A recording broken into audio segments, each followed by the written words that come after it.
Hello friends, welcome to இது உங்கள் சமையல்.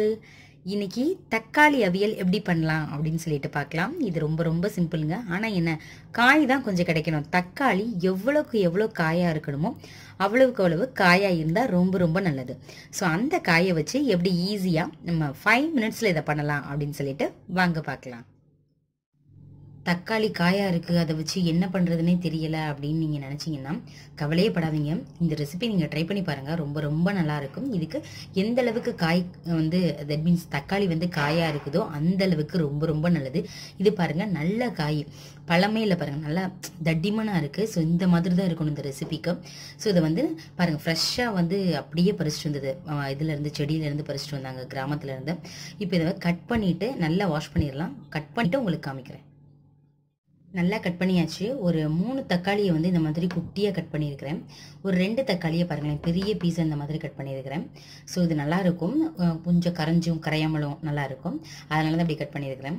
இப்போ நம்ம நெக்ஸ்ட் ப்ராசஸ் ஸ்டார்ட் பண்ணிடலாங்க. அவ்வளோதான். எல்லாம் அரைக்கிறதுக்கு தேங்காய் ஒரு 3 டேபிள் ஸ்பூன், 1 டீஸ்பூன் மட்டும் சீரகம், 2 வெள்ளைப்பூடு, 1 பச்சை மிளகாய். காரம் கொஞ்சம் கம்மியாக தான் செய்ய போகிறேன், அதனால 1 சேர்த்துருக்கிறேன். சப்போஸ் நீங்கள் காரம் அதிகமாக தேவைப்பட்டுச்சுன்னா நீங்கள் 2 கூட எடுத்துக்கலாம். இப்போ இதை நைஸ் பேஸ்ட்டாக அரைச்சிட்டு வந்துடுறேன். அதுக்கு முன்னாடி ஒன்று சொல்ல மறந்துட்டேன். இதில் பெருஞ்சீரகத்தோட ஃப்ளேவர், அதாவது சோம்போட ஃப்ளேவர் உங்களுக்கு பிடிச்சதுன்னா அதை ஒரு 1/2 டீஸ்பூன் சேர்த்துக்கோங்க. இன்றைக்கி நான் எதுவுமே போடாமல் தான் செய்ய போகிறேன். நல்லா நைஸ் பேஸ்ட்டாக அரைச்சாச்சு. இப்போ நம்ம நெக்ஸ்ட் என்ன பண்ணலான்னு பார்ப்போம். ஒரு பேன் எடுத்துகிட்டு அதில் 2 டீஸ்பூன் தேங்காய் எண்ணெய் சேர்த்துக்கலாம். அவியலுக்கு தேங்காய் எண்ணெயில் செய்யும்போது டேஸ்ட்டு ரொம்ப நல்லாயிருக்கும். அதனால் நீங்கள் கண்டிப்பாக தேங்காய் எண்ணெயில் செய்யுங்க.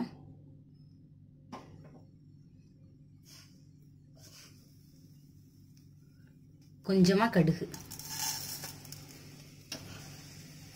அப்புறம் கொஞ்சம் சீரகம்,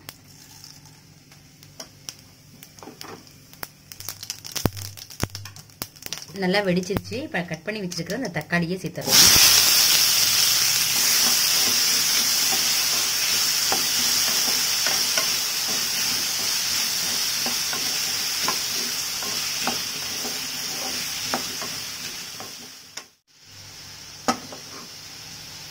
தக்காளி நல்லா காயாக இருக்கிறதுனால கொஞ்சம் கூட புளிப்பே இல்லைங்க.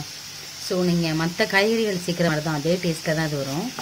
மற்ற காயெல்லாம் வச்சு நம்ம அவியல் பண்ணுறோம்ல, ஸோ அதே மாதிரி தான் இருக்கும். என்னடா தக்காளியில் பண்ணுறோம் புளிக்கும் அப்படின்லாம் பார்க்காதீங்க, புளிக்கவே இல்லை. இது நல்லா காயாக இருக்கிறதுனால ஒரு துளி புளிப்பு கூட இது இல்லை. ஆனால் நாட்டு காய் தான் இது. ஒரு 2 நிமிஷத்துக்கு வதங்கவும் போதும். நம்ம அரைச்சி வச்சுருக்கிற பேஸ்ட் இதில் சேர்த்துடலாம். கொஞ்சம் தண்ணி சேர்த்துக்கிறேன். மிக்சி ஜாரில் ஒட்டியிருந்தது இல்லையா, அதுலேயும் கொஞ்சம் தண்ணி சேர்த்து தண்ணி ஊற்றிக்கலாம். அதில்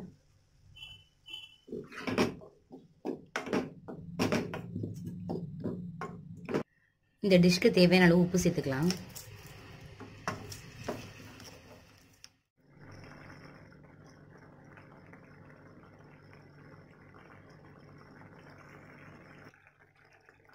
ஒரு நிமிஷம் நல்லா கொதிக்கவும் மூடி போட்டு மூடிடலாம். இந்த தக்காளியெலாம் நல்லா வேகணும். ஏன்னா இந்த காய் தானே அந்தளவுக்கு மசியலை பாருங்கள். ஸோ இது வேகணும், அதனால் ஒரு மூடி போட்டு மூடிடலாம். ஒரு 2 மினிட்ஸுக்கு நல்லா மூடி போட்டு மூடியாச்சு. இப்போ பாருங்கள், நல்லா வத்திருச்சு. நம்ம அரைச்சி ஊற்றின தேங்காய் தண்ணி எல்லாமே பாருங்களேன் நல்லா வத்திருச்சு. இது இன்னமுமே கொஞ்சம் சுருளணும். சுருண்டு நல்லா வந்ததுக்கப்புறம் ஒரு 2 டேபிள் ஸ்பூன் தயிர் மட்டும் ஆட் பண்ணிவிட்டு நம்ம ஆஃப் பண்ணிடலாம். அவ்வளோதாங்க, சட்டுன்னு முடிஞ்சிருச்சு பாருங்கள்.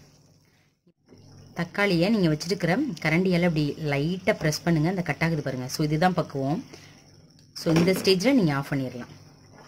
சப்போஸ் இந்த ஸ்டேஜில் உங்களுக்கு தண்ணி நிறையா இருக்குது அப்படின்னா அடுப்பை கொஞ்சம் ஹை ஃப்ளேமில் வச்சுட்டு ஒரு 2 பிரட்டினீங்கன்னா தண்ணி எல்லாமே நல்லா வற்றிடும்.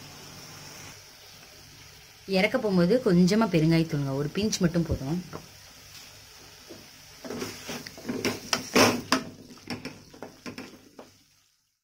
தண்ணி எல்லாமே நல்லா வற்றி காய் சூப்பராக ரெடி ஆயிடுச்சு. இந்த ஸ்டேஜில் நீங்கள் ஸ்டவ் ஆஃப் பண்ணிவிட்டு ஒரு 2 டீஸ்பூன் மட்டும் புளிக்காத தயிர் சேர்த்துக்கோங்க. ரொம்ப புளிச்சிடக்கூடாது, புளிச்சிச்சுன்னா நல்லா இருக்காது. ஆஃப் பண்ணிட்டு தான் அதை சேர்க்கணும். ஸோ இந்த ரெசிப்பியில் நம்ம கட்டாயம் ஃபாலோ பண்ண வேண்டியது என்ன அப்படின்னா, தக்காளி நல்லா காயாக இருக்கணும். கொஞ்சம் பழுத்துட்டா கூட புளிப்பு சுவை வந்துடும். ஸோ இந்த ரெசிபியவே அப்படியே கெடுத்துரும். நல்லா காயாக இருந்துச்சு அப்படின்னா சூப்பராக இருக்குங்க. ஒரு தடவை மட்டும் உங்களுக்கு இந்த மாதிரி காய் கிடைச்சி செஞ்சு பார்த்துட்டிங்கன்னா அடுத்து எப்போ அந்த காய் கிடைக்கும், தக்காளி காயாக எப்போ கிடைக்கும் அப்படின்னு நம்மளே தேடும். பிளேட்டுக்கு ட்ரான்ஸ்ஃபர் பண்ணியாச்சு. டேஸ்ட் சூப்பராக இருக்குங்க. நீங்களும் இதே மாதிரி செஞ்சு பாருங்க. செஞ்சு பார்த்துட்டு எப்படி இருந்துச்சு அப்படின்னு சொல்லிட்டு எனக்கு கமெண்ட் பண்ணுங்க. உங்க ஃப்ரெண்ட்ஸ் ரிலேட்டிவ்ஸ் கூட ஷேர் பண்ணுங்க. இந்த வீடியோ உங்களுக்கு பிடிச்சிருந்துச்சுன்னா மறக்காம இது உங்கள் சமையலுக்கு சப்ஸ்கிரைப் பண்ணுங்க, லைக் பண்ணுங்க. Thank you friends.